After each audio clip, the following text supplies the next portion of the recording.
La méthode polarisée ne nous apprend pas vraiment comment est-ce qu'on doit s'entraîner.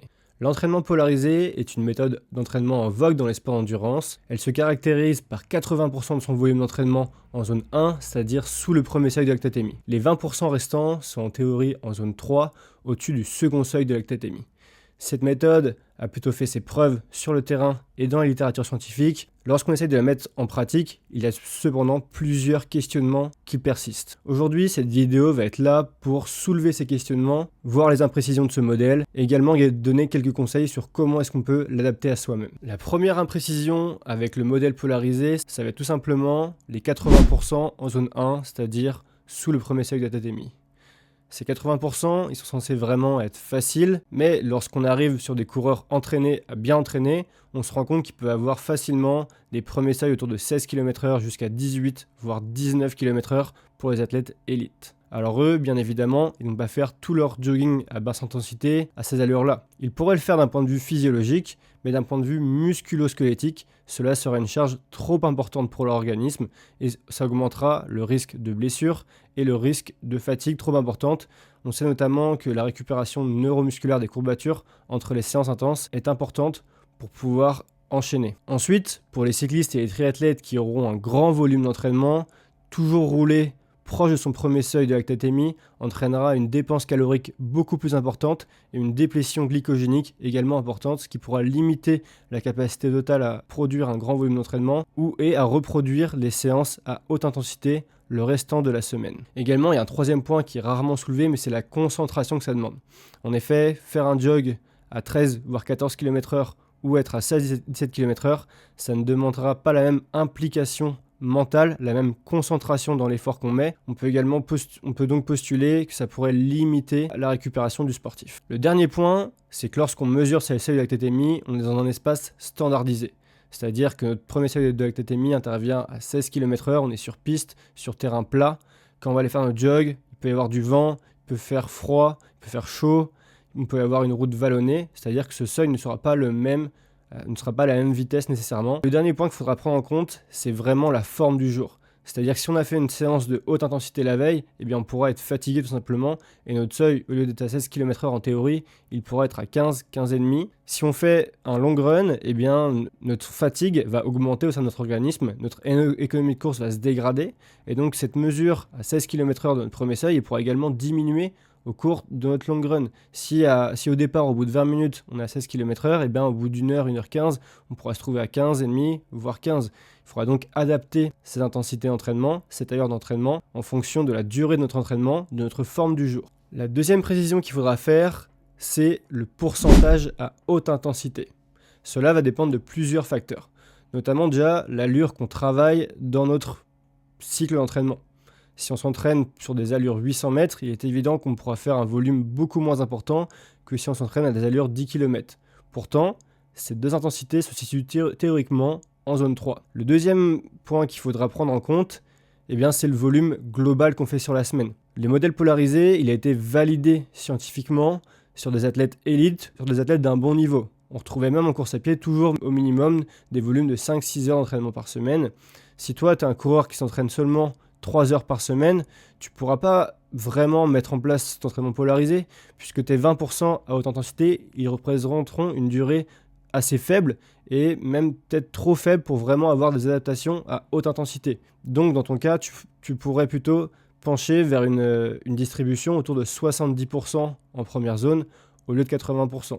Le dernier point, et celui-là est assez important, c'est l'individualisation selon l'athlète. Des athlètes qui font le même volume d'entraînement, qui préparent les mêmes distances, pour avoir une différence jusqu'à plus de 10% en fait, de volume en zone 1. C'est-à-dire que des athlètes vont être plutôt autour de 80%, d'autres, même des élites, autour de 90% volume en première zone. Et ça fera une grande différence, car on regarde si on court 10 heures dans la semaine et qu'on a 10% de différence, cela fera au final 1 heure de différence à haute intensité. C'est donc vraiment pas négligeable du tout. Le troisième point, et qui pour moi est une erreur lorsqu'on vient analyser de manière globale la méthode polarisée, c'est que le travail polarisé néglige le travail en zone 2 sur un modèle en 3 zones. Cette zone 2, ça va être notamment le haut de la zone 2 qui va nous intéresser pour nous les demi-fondeurs. Ça va être le second seuil de lactatémie tout simplement. Cette zone, elle est très intéressante puisqu'on peut cumuler un volume plus important qu'en zone 3, comme l'intensité est plus faible, et on peut avoir quand même des adaptations intéressantes, des adaptations de type haute intensité, c'est-à-dire qu'on pourra vraiment stimuler les adaptations centrales et les adaptations périphériques. Les adaptations centrales seront plutôt la captation et le transport de l'oxygène, ainsi que les autres métabolites, et les adaptations périphériques seront plutôt la capacité à utiliser cet oxygène pour recréer de l'énergie. On parlera notamment de phosphorylation oxydative, qui est très importante dans les sports d'endurance, qui permettra d'utiliser l'oxygène au niveau de la mitochondrie, venir recycler les lactates et les autres métabolites. Donc ça, la zone 2, c'est une intensité très importante, et les athlètes de haut niveau, ils l'ont bien compris. Parce que quand on regarde les études, on voit que les athlètes de haut niveau, du miler au marathonien, ils emploient très régulièrement cette zone 2, et notamment le haut de cette zone 2, proche du second seuil de lactatémie, alors que le modèle polarisé, en théorie, nous inciterait à ne pas trop y aller et l'appellerait et la nommerait notamment comme une zone grise à éviter. Le quatrième et le dernier problème dans l'interprétation du modèle polarisé, c'est qu'il nous incite à pousser à son paroxysme la mentalité hard day, easy day.